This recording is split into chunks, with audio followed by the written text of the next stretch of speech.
ईसा का स्मृति दिवस के आज के इस कार्यक्रम में मंच पर उपस्थित प्रदेश सरकार में उप मुख्यमंत्री श्री ब्रजेश पाठक जी, केंद्रीय मंत्री श्री कौशल किशोर जी, लखनऊ की महापौर श्रीमती सुषमा खड़गवाल जी, उत्तर प्रदेश सरकार के पूर्व मंत्री और विधान परिषद सदस्य डॉक्टर महेंद्र सिंह जी, माननीय विधायक श्री डॉक्टर नीरज गोरा जी, माननीय विधायकगण श्री योगेश शुक्ला जी, श्रीमती जय देवी जी, श्री अमरेश कुमार जी, प्रदेश सरकार के पूर्व मंत्री और विधान परिषद सदस्य श्री मोहसिन रजा जी, रामचंद्र प्रधान जी, मुकेश शर्मा जी, इंजीनियर अवनीश कुमार सिंह जी, सुमेश चंद द्विवेदी जी, लालजी प्रसाद निर्मल जी, प्रदेश के मुख्य सचिव श्री दुर्गा शंकर मिश्र जी, प्रदेश के पर्यटन और संस्कृति विभाग के प्रमुख सचिव श्री मुकेश मिश्राम जी, अवनीश अवस्थी जी, संजय प्रसाद जी और उपस्थित सभी विभाजन की विभीषिका के जो पीड़ित हैं उनके परिवार के सदस्यगण, अभी जिन तीन महानुभावों ने यहाँ पर अपने विचारों को रखा है, सनातनी पंजाबी महासभा के श्री अनिल वर्मानी जी, केंद्रीय सिंह सभा के श्री निर्मल सिंह जी, सिंधी एकेडमी के श्री नानक चंद लखमानी जी और उपस्थित भाइयों बहनों एवं प्यारे बच्चों,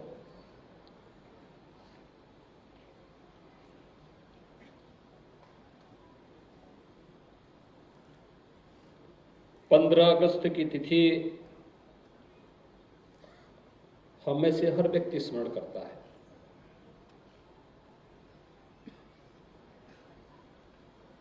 और इसलिए स्मरण करता है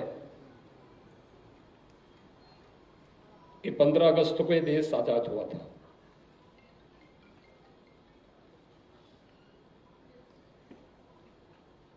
आजादी की कीमत हर व्यक्ति को याद है और हर व्यक्ति को अच्छा भी लगता है, लेकिन आजादी के एक दिन पूर्व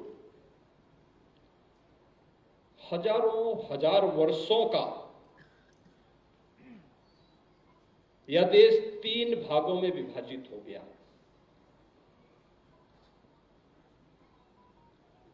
और 3 भागों में विभाजन वह कोई प्राकृतिक विभाजन नहीं था। यह वह विभाजन था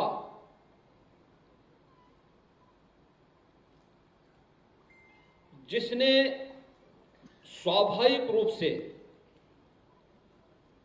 एक उस समुदाय को जो हजारों हजार वर्षों की मानवता की एक ऐसी थाती को सजो करके लेके चल रहा था जिसने दुनिया के अंदर कभी किसी कालखंड में पूरी दुनिया को वसुधैव कुटुंबकम के रूप में जोड़ने की बात कही थी, वह विभाजित था। यह केवल एक राजनीतिक निर्णय नहीं था, जमीन के टुकड़ों का मात्र विभाजन नहीं था, यह मानवता के 2 दिलों के विभाजन का भी एक त्रासदीपूर्ण निर्णय था और जिसकी कीमत आज ही के दिन 1947 में लाखों लोगों को चुकानी पड़ी थी। लेकिन विभाजन की इस त्रासदी को विस्मृत करके हमने आजादी के उन सुहावने सपनों के साथ आगे बढ़ना उचित समझा और परिणाम हम सबके सामने है। भाइयों बहनों, इतिहास को विस्मृत करके कोई भी समाज आगे नहीं बढ़ सकता। अपने उज्जवल भविष्य के सपनों को साकार नहीं कर सकता। इतिहास की अप्रिय घटनाओं को विस्मृत करके भी हम लोग इतिहास के उस पाप पर पर्दा नहीं डाल सकते जो निहित राजनीतिक स्वार्थों के कारण एक सनातन राष्ट्र को विभाजन की त्रासदी की ओर धकेला था। आश्चर्य होता है कि जब ये देश 1947 में विभाजन होना ही था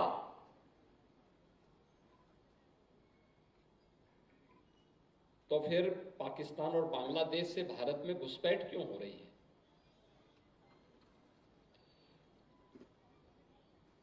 अगर उन्हें पाकिस्तान ही इतना प्यारा था तो उन्हें उस भूभाग की समृद्धि के लिए और वहां से भी मानवता के कल्याण के लिए एक नया संदेश पूरी मानवता को, पूरी दुनिया को देना चाहिए था। लेकिन नहीं, उन्होंने इतिहास से सबक नहीं सीखा और परिणाम क्या है? हिंदुस्तान ने 1947 में विभाजन की त्रासदी को झेलते हुए भी 140 करोड़ की आबादी का हिंदुस्तान जाति, मत, मजहब, क्षेत्र और भाषा से ऊपर उठ करके उत्तर, दक्षिण, पूरब, पश्चिम के भेद को समाप्त करते हुए एक भारत और श्रेष्ठ भारत के संदेश के साथ जहां आगे बढ़ रहा है, वहीं पाकिस्तान और बांग्लादेश की दुर्गति हम सब से छुपी हुई नहीं है। क्या स्थिति है पाकिस्तान के अंदर?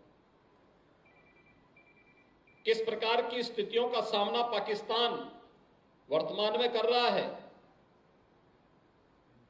ऐसा नहीं कि पाकिस्तान के पास उर्वरा भूमि न रही हो।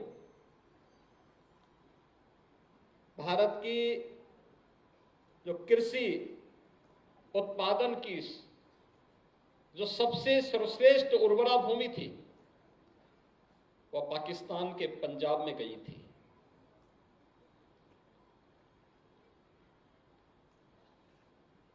विभाजन के बाद पाकिस्तान उस भूमि के बल पर कुछ दिनों तक अपनी अर्थव्यवस्था को मजबूत बनाने की दिशा में अग्रसर भी हुआ, लेकिन उसकी नकारात्मकता आज उसे वहां पहुंचा दी है कि आपके सामने वे दृश्य भी देखने को मिलते हैं।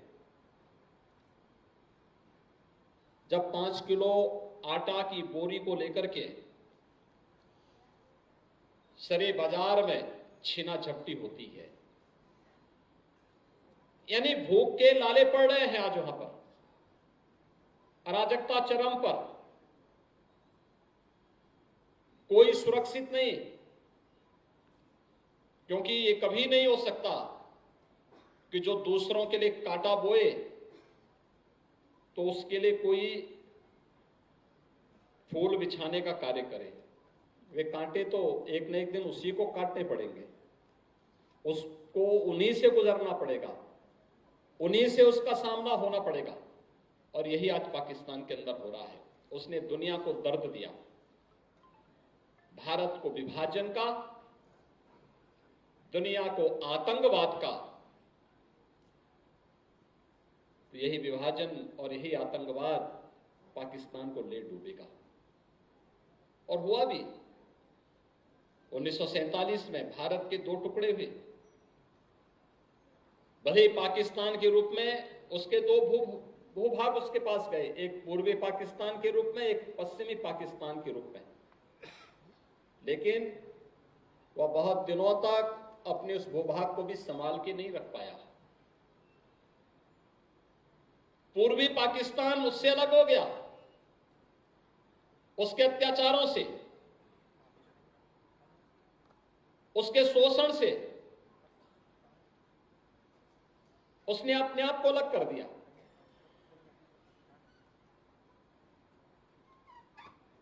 यह कहना कि मजहब के आधार पर वे सुरक्षित हो जाएंगे, तो आखिर पाकिस्तान के साथ पूर्वी पाकिस्तान तो एक ही मजहब था, लेकिन कोई सुरक्षित नहीं हो पाया। वहां पे किस प्रकार का अत्याचार हुआ था, ये किसी से छुपा हुआ नहीं है। इतिहास के पन्नों को आप पलटेंगे, देखेंगे 1970 और 71 के दौरान या उससे पहले किस प्रकार से पाकिस्तान की सेना ने बांग्लादेशी माता और बहनों के साथ किस प्रकार का क्रूरतम अत्याचार किया था, ये किसी से छुपा हुआ नहीं है। और परिणाम था कि 1971 में बांग्लादेश के रूप में पाकिस्तान को भी एक विभाजन के दौर से गुजरना पड़ा था।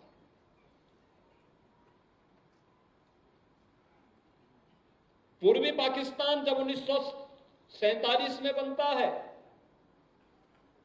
बंगाल का एक बड़ा भूभाग बांग्लादेश के रूप में जाता है,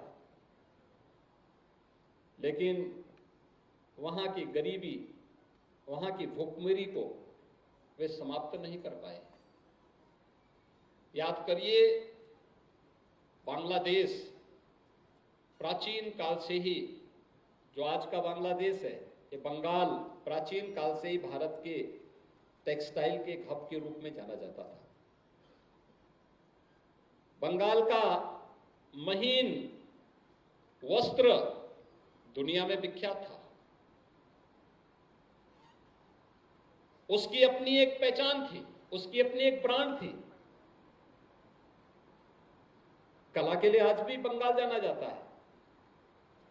आज भी आप देखते होंगे, मूर्ति कला के रूप में जब बंगाली कलाकार आता है, एक सामान्य मिट्टी के एक ढेर को एक मूर्ति में बदलने में उसे देर नहीं लगती। एक कला उसकी स्वाभाविक जिज्ञासा है,